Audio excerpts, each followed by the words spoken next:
Home, Catalunya i la seva cultura, la catalana, normalitzada no ho està. I no ho està per un motiu bastant obvi, perquè no és un país normal, tampoc.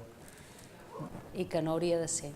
Si hauríem de tenir la normalitat assimilada, assumida, i per tant la Galera pot editar en català amb la mateixa normalitat que de tant en tant pot fer coses en castellà i qui no diu en anglès. Jo crec que no, jo crec que la societat ha canviat i en aquests últims 50 anys la reivindicació ara passa per molts altres canals, no? Lògicament el canal editorial en una època determinada al nostre país era un canal de comunicació únic, no n'hi havia gaires més, i per tant el món editorial tenia una força ideològica, tenia una força de penetració social molt important. No ens podem instal·lar en el punt reivindicatiu i si ens instal·lem en aquest punt ens equivoquem. És a dir, perquè el punt reivindicatiu no ens farà, no crearà una gran literatura, crearà tota una altra cosa, no? Jo, no sé, parlo per mi, no sé què fan els altres i tampoc no sé si m'interessa gaire.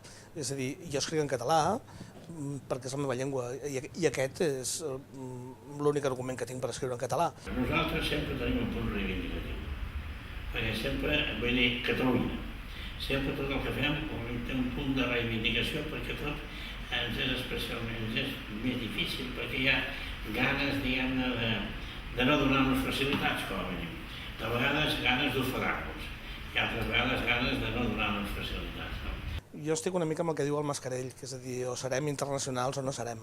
Jo penso que la Galera, la gràcia és que mai ha sigut una editorial reivindicativa, sinó que ha sigut una editorial que ha actuat en normalitat. Per això ha pogut aguantar tants anys. Vull dir, normalment, si només hagués sigut la part reivindicativa, no hagués pogut fer el salt a la normalitat. La gràcia és que sempre ha actuat amb normalitat. Ara ja no tant, ara ja no, vaja, no té res a veure, no?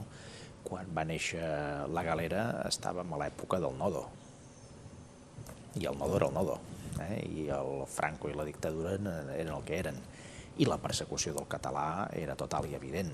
Ara no és que els agradi molt, en alguns, tot això de la normalització del català, el català a l'escola, les editorials que fan llibres en català, la televisió catalana, tot això no els agrada molt, en alguns, no? Però avui dia estem en una altra circumstància, molt millor, per cert, i per tant amb una sensació de molta més normalitat. No vol dir normalitat plena, perquè malgrat tot en el nostre país encara li falten alguns instruments per poder assegurar la normalitat de la seva llengua, de la seva cultura i de la seva identitat, però evidentment no té res a veure amb els anys 60. En el sentit que és un segell que la gent identifica amb la cultura i amb pioner en tot el que és català en un moment que era molt difícil, no? Sí, tot i que potser amb el tema no sé com dir-ho, novel·la infantil, de llibre infantil, potser és del que estem més forts, precisament gràcies a la Galera també, en una part molt important. On veig el dèficit de la nostra llengua és en les novel·les per adults i en molts títols que jo vull comprar en català i no puc perquè no està traduït. Té un punt de reivindicatiu en tant que no estem normalitzats absolutament. I per tant, mentre això passi, el continuarà tenint. El que passa que en el nostre cas té un punt de reivindicatiu però no deixa de tenir un punt de reivindicatiu dintre d'un procés econòmic i empresarial que també és important de tenir. I en català... Què passarà d'aquí 50 anys en Catalunya? Jo espero, potser, clar, només es llegeix en català perquè és la nostra llengua única i oficial. Exacte. És la llengua més llegida del món, perquè hem conquerit... Això ho dubto, sincerament.